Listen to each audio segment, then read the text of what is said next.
For a process to be well managed, three things must apply. The process must have a clearly understood purpose, it must have practical and useful performance measures, and it must be someone's job to ensure that those first two are aligned. That statement neatly summarises the complete theory and practice of process-based management. Each of those three elements has its challenges, but it's the second that causes most problems, having practical and useful performance measures. And we have to meet that challenge because without useful measurement, we aren't managing our processes and we can't know if we're improving them.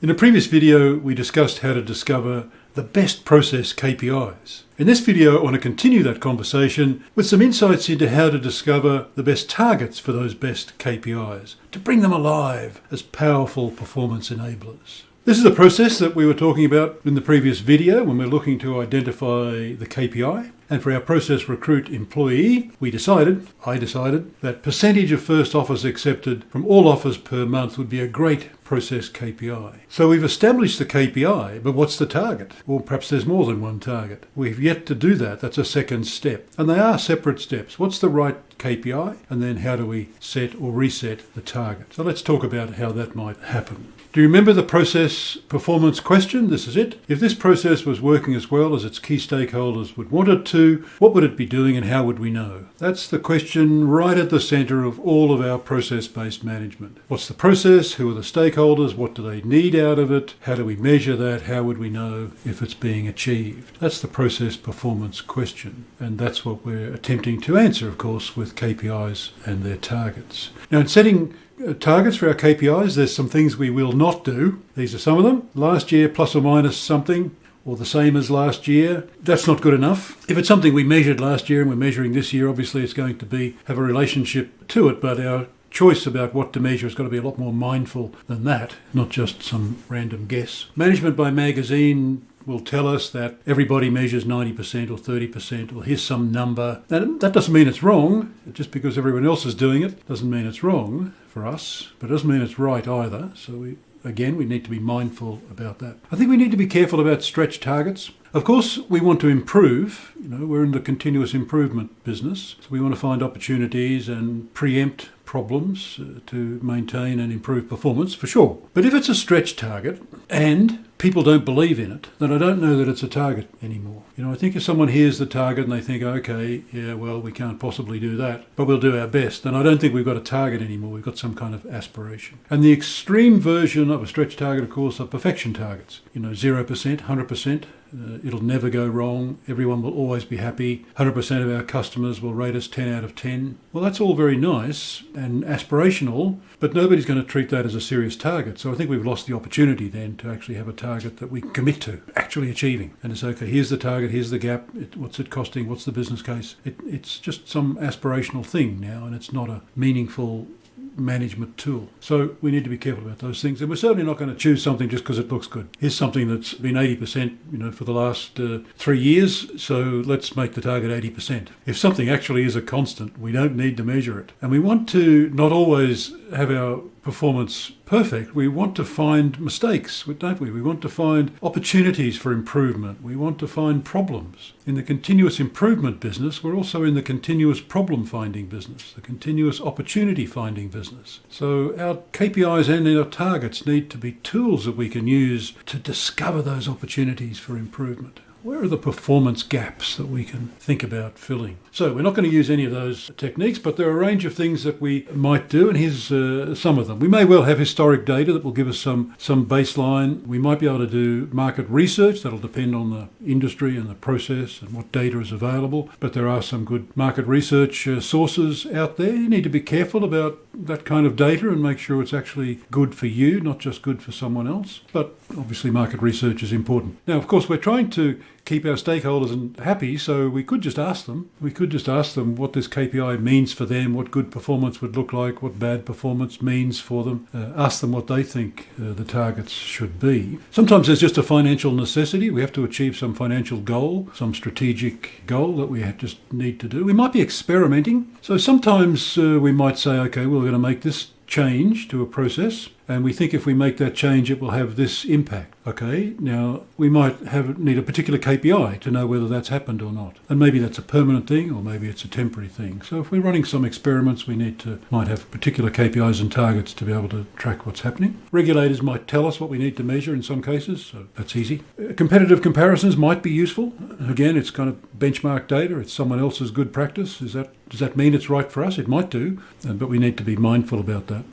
Is it actually what we need? And sometimes, when we're doing something that's novel, there just isn't any background. There's no benchmark. Nobody's done this before. And sometimes that's the case when we're measuring, the performance of a cross-functional process. This is not common. So, if we take our percentage of first offers accepted, has that ever been measured? Is there a lot of data about that? Perhaps we don't know. And if there's nothing that we can do like that, then maybe the best we can do is take our KPI to, say, 5 people who might know something about it and ask them what they think the target should be. And now we've got 5 numbers, average them. We've got a number. Is it the right target? Is it the perfect target? Probably not, but it's a target. It's an interim target. We can get on with it. And you never know, maybe it'll turn out to be good. So we need something. We need a target. So there's plenty of ways in which we can come up with a target. And the more depth of analysis that's behind that target, the better, of course. But if there's nothing, then let's start creating the data on which that further analysis can be done later. Now, sometimes it's not so simple. We use examples like 9 out of 10 or 30% single number targets, but sometimes it's not like that.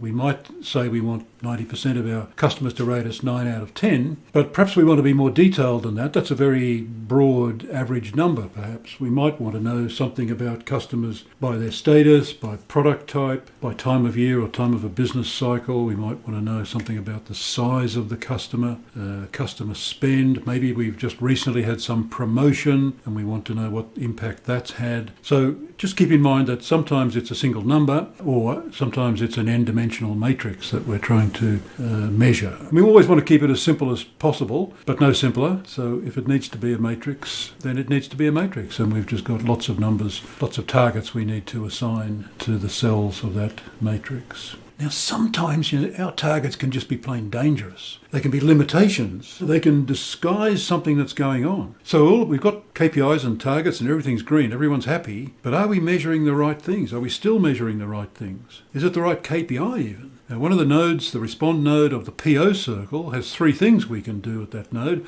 and one of them is to review the KPIs and the targets. And we should be doing that on a regular basis. So just because everyone's happy doesn't mean, it's a good thing, obviously, but it doesn't mean that we're measuring the right things still. So we might want to review that from time to time. And our targets could actually set a performance limit. We've set 90% and we're getting 92 and 93% all the time. So do we stick with 90% or have we got a 90% mindset now? But there is a business case for making it 98%. So we should review that. So we want to achieve the target, but we don't want to think about it as a limitation either. If there's a business case to do better, then we should do. And also let's ask what could be possible. Everything's going well, stakeholders are happy, everything's green, but is there something else we could do? Is there something else the process could do? What could actually happen? What could we do differently to radically improve the process performance to everyone's benefit? That's a good question to ask. What could be?